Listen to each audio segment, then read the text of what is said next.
What's up, fellow entrepreneurs? Today I want to discuss California wage statement requirements, what must be on every pay stub. But first, I'm an attorney, but I'm not your attorney, so please seek competent legal representation for your specific needs. All right, let's talk about it. A missing item on a California pay stub is not just a payroll mistake. Under California Labor Code Section 226, it can create serious legal exposure for employers. Many business owners assume their payroll software automatically handles California compliance. Unfortunately, that assumption is expensive. Most violations happen because templates were never updated or payroll systems default to federal standards instead of California-specific requirements. California requires 9 categories of information on every compliant wage statement.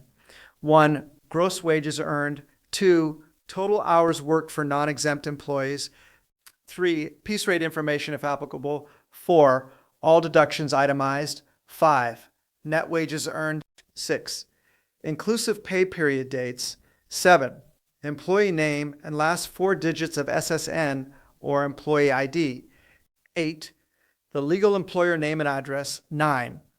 All hourly rates and corresponding hours worked. 2 areas create the most lawsuits. First, employers using a DBA instead of the actual legal entity name. California courts do not consider that a technicality. Second, employers using blended hourly rates instead of separately listing overtime, double time, or multiple pay rates. The penalties add up quickly. California allows $50 for the first violation and $100 for each later violation, capped at $4,000 per employee plus attorney's fees and costs. And if the same issue affects multiple workers, it may also trigger PAGA exposure, which can dramatically expand the claim. The good news is that penalties are not automatic. The California Supreme Court confirmed employers may avoid certain penalties if they acted in good faith and made genuine efforts to comply. That means documenting payroll procedures, reviewing pay stub templates, training payroll staff, and fixing errors quickly when discovered. California also requires employers to retain wage statement records for 3 years and provide copies within 21 calendar days when requested. Missing that deadline can trigger automatic penalties.